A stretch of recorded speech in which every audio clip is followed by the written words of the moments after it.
Does life imitate art, or does art imitate life?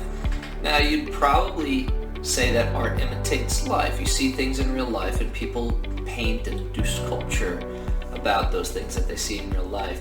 But I read an article the other day, it was about life actually imitating art, and it was about science fiction and how many things came out in science fiction before they were made reality in our everyday.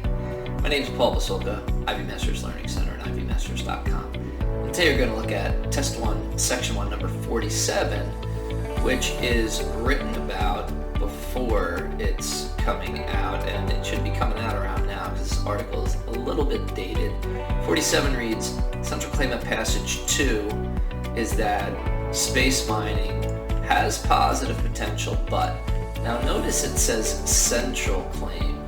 So what you could do is you can anticipate, remember there's SAT, it separates who gets in Harvard and Princeton and who doesn't. So central claim, it's probably going to have a claim that's in the passage but is not central to the passage. So I've already mapped out within the passage support for and against each of these answer choices. So let's look at answer choice A. It will end up encouraging humanity's reckless treatment of the environment. So it says right here, space mining seems to sidestep most environmental concerns, and it is a theme in the passage. But it turns out that answer choice A is wrong, because although it is a theme in the passage, it is not the central theme. It does not encompass the entire passage. In fact, really just the last paragraph it does not encompass. So we're going to see what the correct answer is and why. Answer choice B, its effects should be thoughtfully considered before it becomes a reality. So, where do we see that? Right here, but before miners start firing up the rockets, we should pause for thought. And then the environmental concern that answer choice A mentioned is within that umbrella of us pausing for thought before we start firing up our rockets and start getting our space mining stuff from like all our minerals and our gold and precious metals and other metals from space. And notice at the end, the last paragraph, one speaker is talking about regulation being avoided, and then the author of this article says, without consensus, without regulation, without agreement on what's right and wrong, claims will be disputed, investments risky, and gains made insecure. It's in all of our long-term interest to seek one out. We've got to seek out an agreement. We've got to seek out regulation.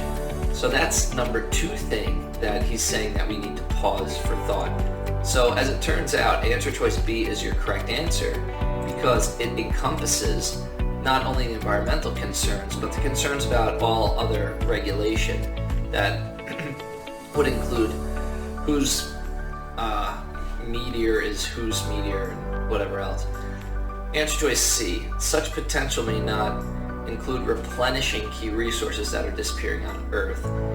That's not addressed in the passage. Nowhere in the passage does it say, hey, we're running out of those metals that are vital for electronics and we need to replace them. Answer choice D, experts disagree about the commercial viability of the discoveries it could yield.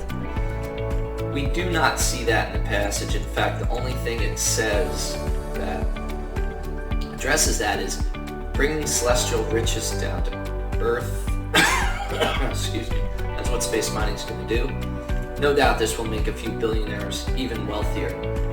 So it sounds like it is commercially viable, and there's no disagreement that it won't make some people rich. Thank you for joining us today. If you like this video, click like. You can share it with someone who has trouble with this kind of overall big picture question. If there's any question you'd like to see answered from any official PSAT or SAT or ACT, leave that in the comments. I'd be happy to shoot a video on it. And click subscribe so you don't miss anything. Have a great day.